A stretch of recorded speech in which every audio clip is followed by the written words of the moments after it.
playoff road basketball? Defense, Amy, flat out. Defense has to travel no matter where you're at, home or away. But defense in particular, you kind of shuts them down, cools their confidence, and gets you on your run. And secondly, hit some perimeter shots. That always helps.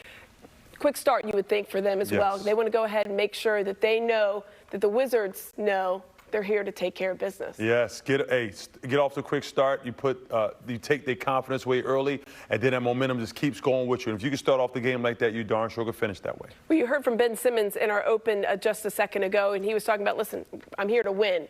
And even after he put up 15 points and 15 rebounds and 15 assists in game one, almost all the attention was on his lack of scoring in that win. He only had 6 points. It was 0 for 6 from the free throw line. So Simmons then went out, put on a show in game two. Why not? Simmons went to the rim early and often. 11 of his 15 shots right there. He made them. 22 points. He was well on his way to a triple-double before being lifted with just 29 minutes in the blowout win. So, Mark, he was a plus 18 in both games, games 1 and 2. So the Sixers are happy either way. You know Doc Rivers is happy. Do you prefer Simmons' game 2 version?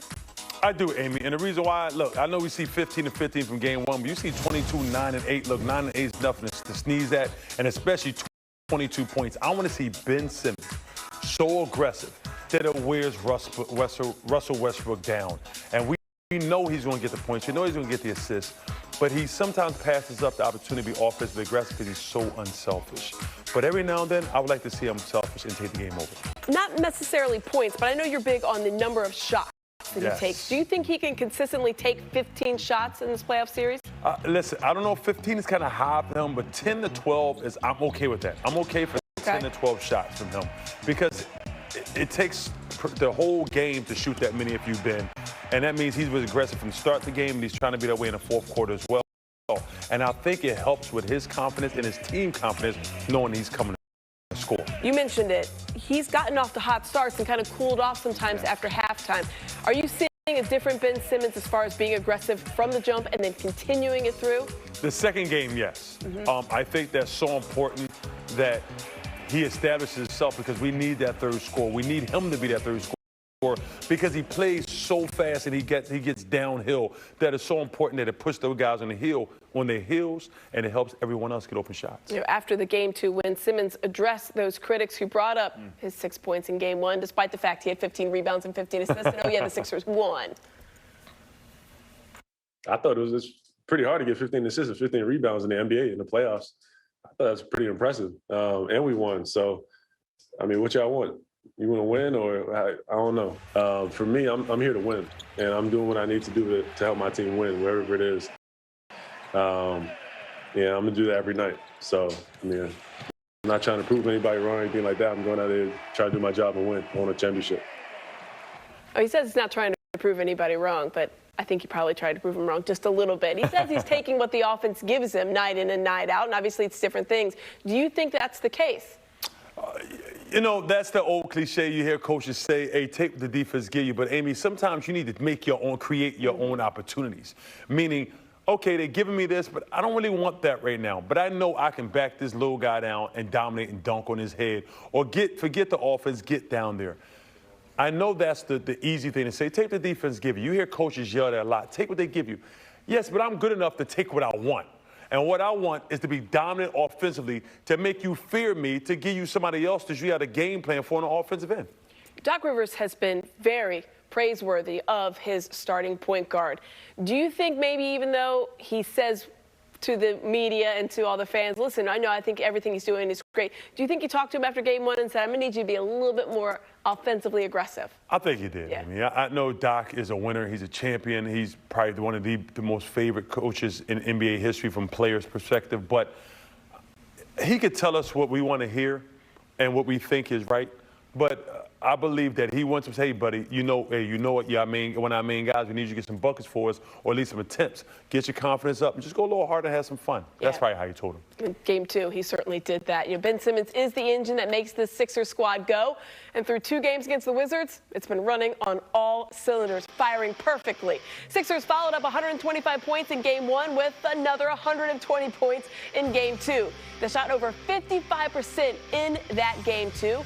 An assist-to-turnover ratio better than 2-1. Joel Embiid's overall game has played a major role in the offensive efficiency, and that is the subject of our Yingling Presents Lager Up. So, Mark, no matter what the Wizards tried defensively, they could have gone one out if they triple teamed them at one point. It didn't matter. It did not work. What did you see? I just seen Joel Embiid slowing down, catching it and say, you know, you want to double, let me make the pass to somebody else. If you want to take your time, let me go ahead and dominate you. And he did it from different ways on the court. But his ability to be able to slow the game down and visually see what plays can be made before they're able to be done helps you and gets you a step further. He just dominates. They have no answer for him. Yeah, they don't have an answer for him. And there's not many teams actually that do have an answer, but the Wizards especially. Scotty Brooks is probably running out of different tricks. Do you think that he's got anything in his bag to throw at Joel? I think eventually, Amy, it'll get to the point where he stops playing Alex Len. He stops playing whoever else will play the five. And I think he just goes Gabbard, small. maybe? And yes, and I think he just goes small and say, you know, we can't stop him. Let's just make him chase us around the three-point line. I think that's the one gimmick he hasn't tried yet. Yeah, just trying to keep him out on that perimeter. You know, it did not work when the Wizards double-teamed Embiid, and it didn't work when they left him open because then he would make a three-pointer. So, Mark Jackson, is there a strategy besides chasing him around? Is it trying to get him in foul trouble like we saw in the first game? Well, the foul trouble that Joel Embiid got in the first game, I don't believe was to benefit the Washington Wizards, meaning they didn't create that. I just think the game was called a little soft and a little, you know, quick whistled, and that's how he got in that foul trouble. But with that being said, I don't think the Wizards have an answer for him. I don't think they can, okay, what can we try today? I just believe, honestly, cold-heartedly, they have no answers for him. The only thing they can say, we can't stop him. Let him get his 40. But let's make him work for us and just shoot a lot of threes. I think that's the thing they're going to try. And I like to hear that he's going to get 40. All right, I'm here for that. The Sixers have looked every bit of the #1 seed they are in these first two playoff games against the Wizards. We're going to check in with Doc Rivers to see what's on his mind heading into tonight's Game 3. You're watching Sixers Pregame Live, brought to you by Cadillac. Stick with us.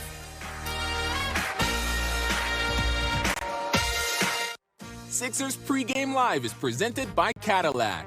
Visit your local Cadillac. Why you can. Exactly, because it's going to be a short ride. All right, our second storyline continues to look at the threat of a triple-double in this series between these two. Using their exclusive Name-A-Bet feature, PointsBet created this custom wager on the number of triple-doubles we would see in this series. PointsBet set the over-under on 4.5. We have yet to see one.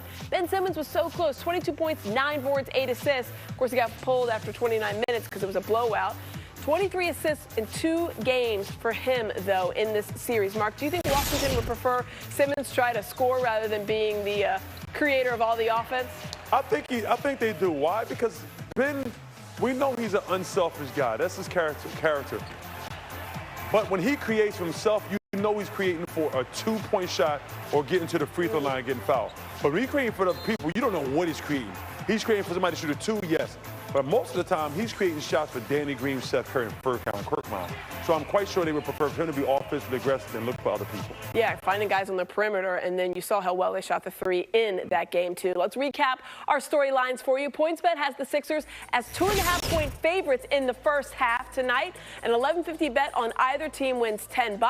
And our Name-A-Bet wager sets the over-under on the number of triple-doubles in this series at 4.5. We're still waiting for the first one. An $11 bet on the over would win $10. It takes $12 to win $10 on the under. Those are just a couple of the hundreds of wagers that are available at PointsBet for every game. And if you're feeling really confident about multiple bets tonight, don't forget you can combine them together using PointsBet's single game parlay feature, which could mean a much bigger payout if you get them all right. You can take your shot at the pick and roll game in the NBC Sports Predictor app powered by PointsBet. You can play for free for the chance to win cash prizes every week. Scan the QR code you see at the bottom of your screen to download the app for your chance to win tonight.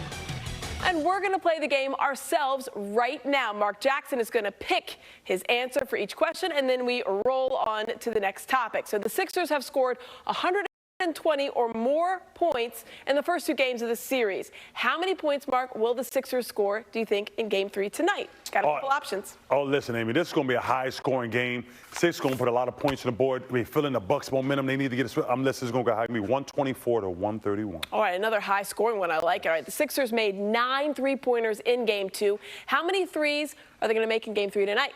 You know, Amy, I had a dream last night, and I dreamed the number 10. So I'm going to go 9 to 10 right here for the Sixers on three-point makes. I like a little dream sequence for the prediction. All right, the Sixers defense absolutely suffocating in Game 2. They finished with 10 steals. How many steals are the Sixers going to get tonight? Momentum's going to continue to rise. It may not get to 10, but it's going to be around 8 to 9. Matisse Thybulle and Ben Simmons going to get some stops. All right, 8 to 9. Next up, the Wizards averaging 24 assists per game in this series. How many assists do you think DC is going to have in Game 3 tonight? From the start of last game, Russell Westbrook was hurt from the first 5 minutes. We've seen him hobbling. I think he's going to struggle tonight whether he plays or he doesn't. I'm going to be 21 or less because it's not going to be much sharing the ball. There's going to be a lot of ISO ball going on. Okay, a little ISO ball. All right, this is a little bit of a tricky one. How many total rebounds will the Sixers and Wizards combine for tonight? I'm just going to throw a random. Let's go 87 and 89. That's kind of a weird one, but, you know. It is kind of a weird. I got to answer. Tricky. I'm trying not to trick you here. Now to the big one, of course. Who wins our game between the Wizards and Sixers, and by how much? Let me see. Come on now. The Sixers. Who else going to win? Sixers going to win the game, and it's going to be a blowout, respectfully. Yes. 19 plus 76ers. Let's go. Another blowout. Well, make sure you guys download the NBC Sports Predictor app powered by PointsBet so you can play along for your chance to win a cash prize up to $50,000. Well, Bradley Beal, he's averaging 33 points per game in the series, but is the way he's getting his points playing right into the Sixers' hands? We're going to discuss the chess match in this one so far. You're watching Sixers Pregame Live, brought to you by Cadillac. We'll be right back.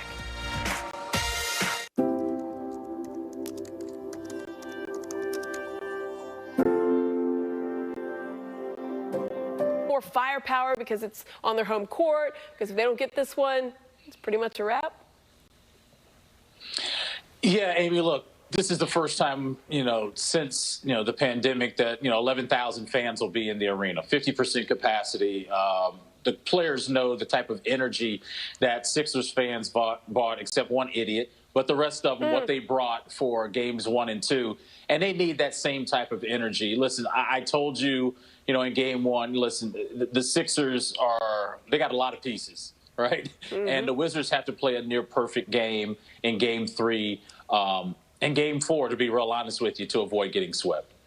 Yeah, speaking of, you mentioned before game 1 that Davis Bertans was an X factor for you for the Wizards in this series. He hit 4 threes in game 1, but then game 2, an absolute nightmare. 0 for 4. He fouled out in 24 minutes of work. Sixers really hunted him defensively. Does he have to hit some threes, especially early, to give Washington a chance? In our pregame show, we do this thing called bold predictions, and I'm just going to give you mine before I even say it to our people in D.C. Davis Bertans has to take 10 threes, not make, take 10, because what it does for the Sixers defense is they have to account for him. You didn't have to account for him in game 2. He only took 4 shots. He checked out, fouled out. He was really not existent, to be honest with you. I would even say put him into the starting lineup. And it's not so much what he does in the starting lineup. I want Russell Westbrook on Seth Curry. Seth Curry, to me, has been way too comfortable on the defensive end in the first 2 games of this series, guarding Raul Neto. So I would put Bertans in there just for the Sixers to say, we got to guard a guy that's 6'10", that can launch threes from distance. It's going to stretch out the Sixers defense and give the Wizards a chance to put points on the board. Amy, if they don't score in the 120s, they don't win tonight. Yeah, I mean, we've seen so many high-scoring games. You would think the Wizards got to get up there and not the 95 that they had in Game 2. You mentioned him just a second ago, Russell Westbrook. He did not look quite right in Game 2. We saw him take the fall guarding Ben Simmons in the third quarter. He left the court at that point, went up the tunnel. Then he came back, hurt his ankle then when he stepped on Furkan Korkmaz's foot. So what's the latest on Russell Westbrook's health going into this game? What do you expect? Russell didn't practice yesterday, got some treatment. He's listed as questionable. I'd be willing to put the house mortgage on it that he plays. He's just too tough-minded of a player not to be out there when the Wizards really need him. Don't know if he's 100%. If I'm the Sixers, I'm testing his ankle right away just to see where he is. Yeah, I mean, you would think Scotty Brooks has to be aware of that. How much do you think they have to kind of guard against that? Because they are going to go right at Russell Westbrook knowing that he's not 100%. There is nobody on the Sixers roster that Russell can go on and guard and think he can have an easy night. So the Sixers are going to test him. That's going to happen in Game 3. The question is how much can he deal with the pain? How much can he go out and play at the level that we expect him to play at tonight? Finally, Chris, before we let you go, I'm curious about your perspective on Matisse Thybulle, because you don't get to watch him like we do, game in and game out. What was your takeaway from his 5 blocks, 4 steals, and under 20 minutes of playing time in Game 2? I had to look at the roster to make sure he wasn't a 7-footer. I mean, how many wing defenders have 5 blocks in a game? I mean, it was amazing to me. I've been a fan of him, since he came into the draft. I like his size. I love his on-ball defense and his versatility on defense. Long wingspan, can get into the passing lanes. I was wondering early in the year, I'm like, Doc, you got to play this guy. But, I mean, I guess Doc had to get to know what this kid was all about. But he has a chance to be a really special 3-and-D type player. If he could get his offense going where his defense is right now, it's very rare, Amy, when you talk to scouts, that a rookie can come into the league and defense will be his calling card. Normally they have to learn the nuances of the game defensively, but I love him. I'm a big fan of him. Wouldn't be surprised if he becomes a star in this league if he could get the offense to come along with his really good defense so far. Absolutely. All right, I'm going to put you on the spot. Prediction time. Game 3. What do you got? Okay, listen. I need the 11,000 Wizards fans, first of all, do not sell your tickets to Sixers fans. Let the Sixers watch the game at home, okay? We don't want to hear trust the process. Amy, I've heard trust the process in our arena so much. I know. So if that doesn't happen, the Wizards have to play a near-perfect game. Obviously, Russell Westbrook not being 100% is not going to be good for the Wizards, but they have to stop somebody on the Sixers. I don't even know if they go single coverage on Embiid, if it'll actually help. I had the Sixers in 5 before the series started. Listen, Doc Rivers has motivation. He can tell those guys, look what happened with the Bucks earlier today. They blew out Miami, got the sweep. They're going to have a week's worth of rest. I think that's motivation enough for the Sixers. I hate to say it for my Wizards fans that might be in Philly listening to this. I think the Sixers are going to win this one in 5, hopefully. Oh, you want to say 4. You want to say Sixers in 4. You want to, but I appreciate you hanging tough. I might text you that later. That's right. He's our Wizards insider for NBC Sports Washington. Thanks so much, Chris. We appreciate you joining us. You got it. No problem. I'm going to wait for that text because it's coming. He thinks it's 4. Bradley Beal, of course, was the NBA's second leading scorer in the regular season. He's kept that up in the first round of this playoff series, scoring 33 in both of these games so far. But the Sixers have really made him work for those points, Mark. Beal's only made 2 3-pointers. They only made 2 as a team in the last game. So Beal's having to really get those 2 points at a time when you're thinking about it, and he has to drive and really work for it. Do you like how the Sixers have forced him to drive in and make other guys beat them, which they've been successful at? Absolutely, Amy. Let me tell you why it's better for the Sixers. Because it's better for him every time he shoots a 2-pointer. It's contested. He might make it, and he's a great player, but it's a contested shot. I prefer that than him hitting wide open shots. And here's the thing. The reason why he's only made 2 threes because Westbrook is not at the top of his game, so he has to be the primary creator for himself and others, which means it has to draw him off the 3-point line. They were 2 for 22. The Wizards were from 3 in Game 2. One of the many reasons that was a blowout. But is Beal going to be able to eventually get those shots to fall for him? He's such a prolific scorer. Eventually it will fall for him, Amy. I don't think it'll be enough of shots of his falling for them to get wins, but it will because he's just that great of an offensive talent, and he gets the job done by any means necessary from the 3, from the 2, and 1's how you want it. I mean, 33 is a lot. When you think about it, they still won by 25 points. That's pretty remarkable, the fact that they were able to let him get his, and they stopped everybody else. We certainly hope the Sixers can sweep this series against the Wizards. But if there is a Game 5 on Wednesday, it will be in front of a full sell-out crowd here at the Wells Fargo Center. The Sixers announced yesterday they are returning to 100% capacity in time for the next home game. That should be an incredible scene, whether it's Game 5 against the Wizards or Game 1 of the next series against the Knicks or Hawks. Of course, there's one fan who will not be there. The fan who dumped popcorn on Washington's Russell Westbrook during Game 2. He had his season tickets revoked and banned from the Wells Fargo Center for some popcorn nonsense. Yesterday, NBC Sports Washington's Chris Miller, we just heard from, he talked with NBA Commissioner Adam Silver about the response to the fan dumping popcorn on Westbrook and other fans who've crossed the line in arenas around the league. We've got to demonstrate that there's zero tolerance for that sort of behavior. And I recognize it's a minuscule percentage of fans, but it also can destroy the atmosphere for everyone who's there. And then, of course, it's also our job to protect the players and the coaches and the officials. So we want to make sure everyone knows it is zero tolerance. If you engage in that type of behavior, you will be caught, particularly because even if it's not recognized at first, there are so many cameras in all of our arenas now that no one's going to get away with that kind of behavior. Yeah, that guy. Just, yep, you're up. See you there. What did you think about what Adam Silver had to say there? I mean, but that's the right answer. That's the correct thing to do. But I would challenge them to take it one step further. This is entertainment for a lot of people, but this is people's profession and their jobs. You can't do that on the street because why? That's battery. That's assault. That's something. So why not press the same charges against the person in the arena? That will prevent more incidents like this happening. Don't just say you're banned for life. There's much more things they can do.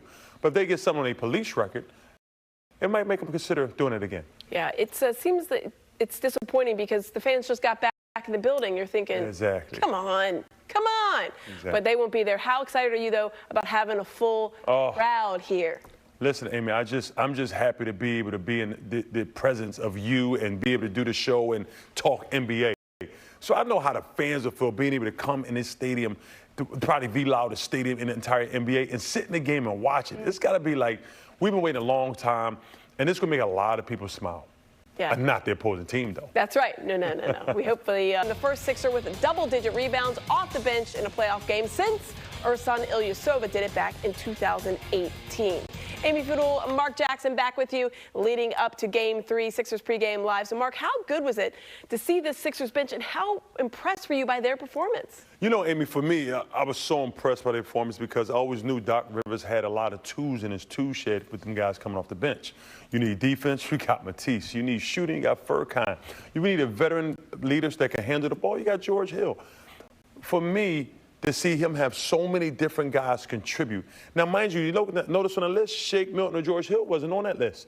So that's two more guys. That just shows the level of talent they acquired, the level of talent they become so much better that it helps the ball club in the long run. Yeah, it was nice to see them explode. Of course, the game was a blowout, so they got a lot of minutes in there. Well, let's check out our stargazing presented by GMC. We focus on Tyrese Maxey. 10 points, 2 assists, 3 blocks, and only 14 minutes in Game 2. So, Mark, does Maxey's speed give them a dimension that they really don't get from anybody else? Absolutely, Amy. His ability to change speeds and it's go downhill. Just give him another option offensively. And it's not like he's just breaking plays or doing anything. It's just the opportunity's there and he's taking advantage of it. And most importantly, he's finishing. And that's not bad for a young guy in the NBA playoffs. Are you surprised that he has gotten some of these minutes? Yes, I am. Because I really believe when he's gotten the time to play in the games he's produced. But I really believe that the coaching staff are really uncomfortable because of his age, and they say sooner or later the young mistake will come through at the worst opportunity, at worst time. So that's why I think he hasn't got consistent minutes. But he keep playing this way, they got to play him. I just think I would hate to see it come at the hands of Shake Milton, who's been our leading scorer off the bench, getting less minutes. I think he's been consistent all year. Yeah, you just said it. You know, Shake Milton has really struggled in the first 2 games of this series. 1 of 9 from the field. You know, he's only averaging 11.5 minutes a game. So is this a case you think that Tyrese Maxey could eat into Shake Milton's minutes because Maxey is making the most of it and Shake is struggling right now?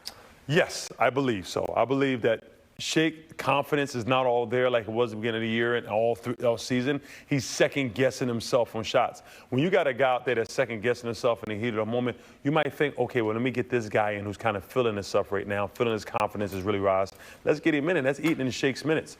I hope Shake can pull himself together and take advantage of whatever minutes he get and show that, hey, I'm still the best scorer off this bench, and go from there. He's a little tentative, it seems like. Yeah. Milton has Absolutely. been. All right, tonight could be the difference in a very short series, or the Wizards making this a battle that extends into next week, right? Recent history shows why the Sixers better bring it tonight. We both saw the Mavericks and Nets lose Game 3 last night after taking a 2-0 series lead in their series. Meanwhile, getting back to Shake Milton's struggles, Doc Rivers just mentioned pregame moments ago that even moving Shake off the ball has yet to alleviate some of the young guard's offensive issues. We actually do. I hate to say that, but that's why we got George, and that's why we played Tyrese. If you looked at game 1, it was more George and Tyrese with the ball. When Shake does come to the ball, eventually he has to have the ball to score. But we don't have him bringing it up as much as he has in the past, for sure. I think just the ball pressure alone bothers him. Doc, Scotty Brooks just said he's going to start Bertans in place of Neto. I would assume with the way you guys were able to exploit the size advantage, you expected there to be some kind of change? Yeah, and I think they're really trying to increase their pace even more and try to get more threes up. I know that's been a big conversation. So, yeah, that doesn't shock us. Hey, Doc, yesterday, I know you talked about, hey, we have a 2-0 series lead, but we've done nothing. You don't celebrate 2 wins in the playoffs. Do you remind your players of that? I know there's obviously the bigger picture, but do you remind your guys of that to keep them hungry night in and night out in the playoffs? Well, you try to, Jeff. I'll say that. I don't exactly say it that way, but we absolutely talk about us and what we have to do and keep improving. Keep that. There's a better game we can play in each playoff series, each playoff game. But human nature. It's human nature, so we'll find out. After 3 games, if the series is 2-1, it literally can't be any closer. Right? It just can't be. So it really tells you have the advantage in the series if you do go up 3-0.